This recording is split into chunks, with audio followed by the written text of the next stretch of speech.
and welcome to the Mullet Minute. Today we take a look at something that we don't see very often, and if you follow me back here,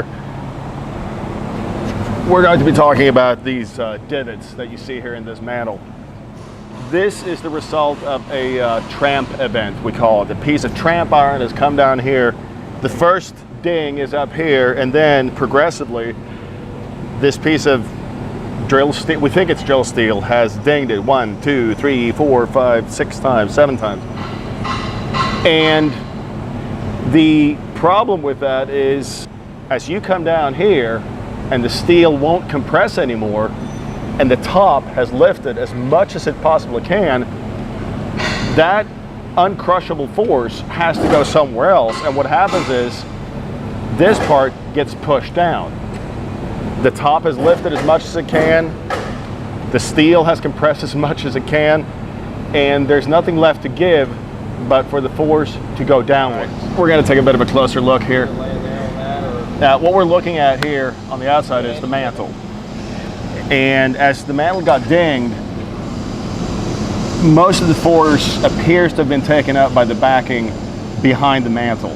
The backing is what sits between the mantle and the head and sides. We have examined the entire crusher, and it looks like the backing is what took up most of the force that could not be taken up by the tramp iron relief system. So when it got down to here, we're thinking that what's inside, the backing in other words, is what took up a lot of that crushing force.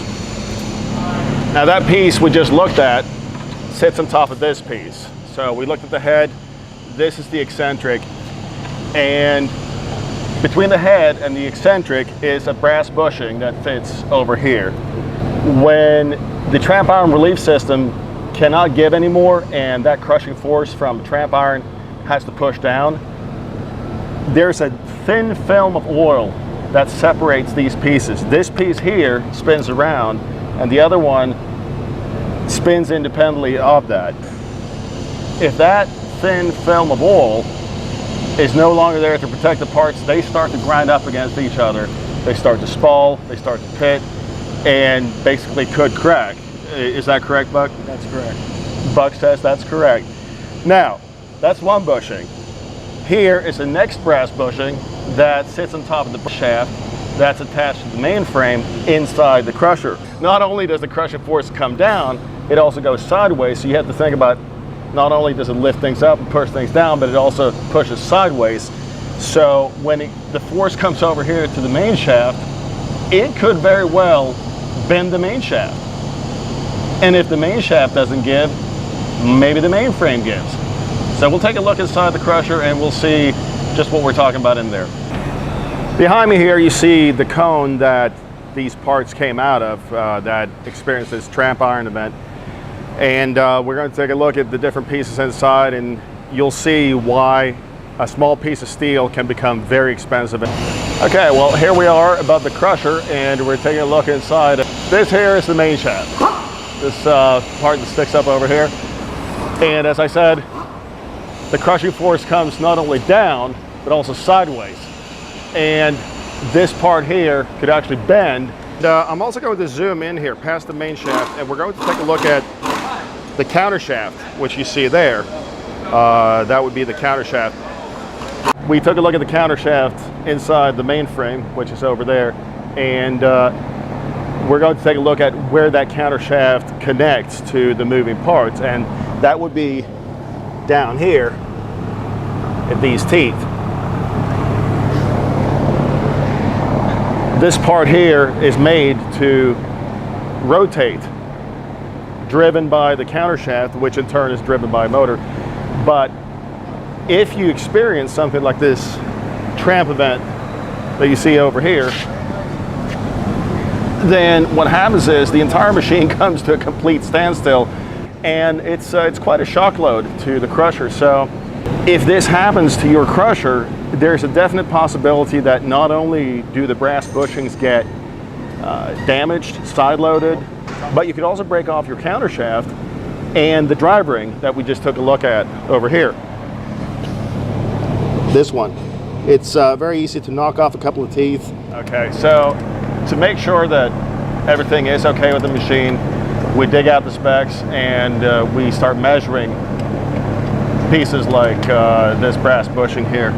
And if you'll notice, we measure down to tens, hundreds, thousands of an inch. So that's one thing to keep in mind. These things crush rock, but inside the tolerances are measured in thousands of an inch. And if anything gets knocked out of spec, you're going to have a machine that will break down. Another thing that we do here at Malott Company is we make sure that everything is done to spec. Like what Buck's doing here, he's doing the torquing. And we can't just rely on snugging things down, because if you snug it down too much, you might distort something. And that's why things should only be torqued rather than snugged.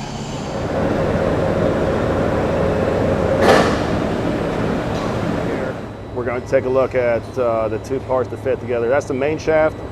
Main shaft to your eccentric and counterweight assembly.